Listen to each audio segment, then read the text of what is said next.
गोपालपुर गांव में एक हरिया नाम का किसान अपनी पत्नी विमला के साथ रहता था। उनके पास 2 बैल थे, छिमरा और छोटू। हरिया उनकी मदद से खेती करता था। हरिया अपने दोनों बैलों से बहुत प्यार करता था। हरिया उन दोनों का खूब ख्याल रखता था।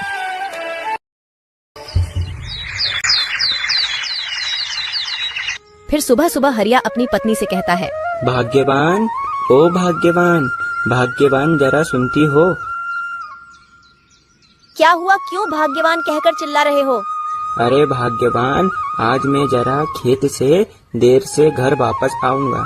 क्यों देर से वापस आऊंगा मतलब? रोज कौन से तुम खेत से जल्दी वापस लौटते हो, और आज वैसे तुम जाओगे कहाँ जो देर से वापस आओगे, बोलो? अरे भाग्यवान, आज मुझे अपने खेत की जुताई कर उसमें बीज बोना है।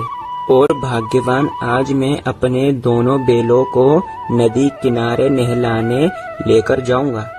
अभी पिछले हफ्ते ही तो तुमने अपने दोनों बैलों को नदी किनारे नहलाने गए थे। अरे भाग्यवान, हमारे बैल दिन भर बेचारे धूप में काम करते हैं और आज उन्हीं की वजह से हमें 2 समय का खाना मिल पा रहा। ऐसे में उन दोनों को मैं नदी किनारे नहलाने लेकर जाता हूँ तो वो दोनों बड़े खुश होते हैं। तुम्हें तो अपने दोनों बैलों के साथ समय बिताने का मौका चाहिए। ठीक है, तुम जाओ, मगर घर समय रहते वापस लौटना और ध्यान से जाना। इतना कहकर हरिया अपने दोनों बैलों को घर से खेत की ओर ले जाता है।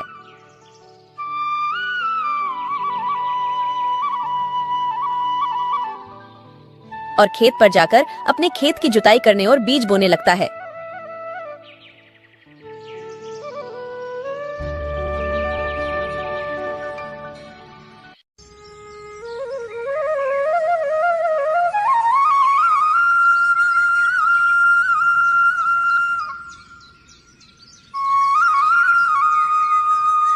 कुछ समय बाद खेत की पूरी जुताई हो जाती है।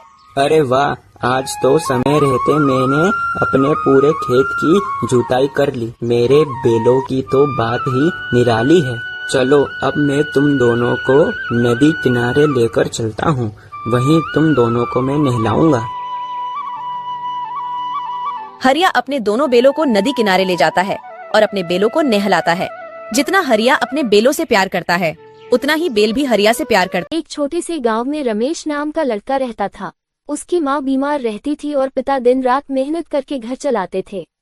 रमेश पढ़ाई में बहुत होशियार था और उसका सपना था कि वह बड़ा होकर डॉक्टर बने ताकि अपनी माँ का इलाज कर सके। एक दिन रमेश के पिता का एक्सीडेंट हो गया और घर की हालत और खराब हो गई। रमेश ने हार नहीं मानी। उसने सुबह स्कूल जाकर पढ़ाई की और शाम को काम करके पैसे कमाए। उसकी मेहनत रंग लाए और उसने बोर्ड परीक्षा में टॉप किया। रमेश को एक अच्छे कॉलेज में दाखिला मिला और उसे स्कॉलरशिप भी मिली। 4 साल की कड़ी मेहनत के बाद वह डॉक्टर बन गया। उसने अपनी मां का इलाज करवाया और उनके स्वास्थ्य में सुधार हुआ। रमेश की कहानी यह सिखाती है कि मेहनत और लगन से किसी भी मुश्किल को पार किया जा सकता है। उसने अपने सपने को साकार करके दिखाया और अपने परिवार की स्थिति को बदल दिया।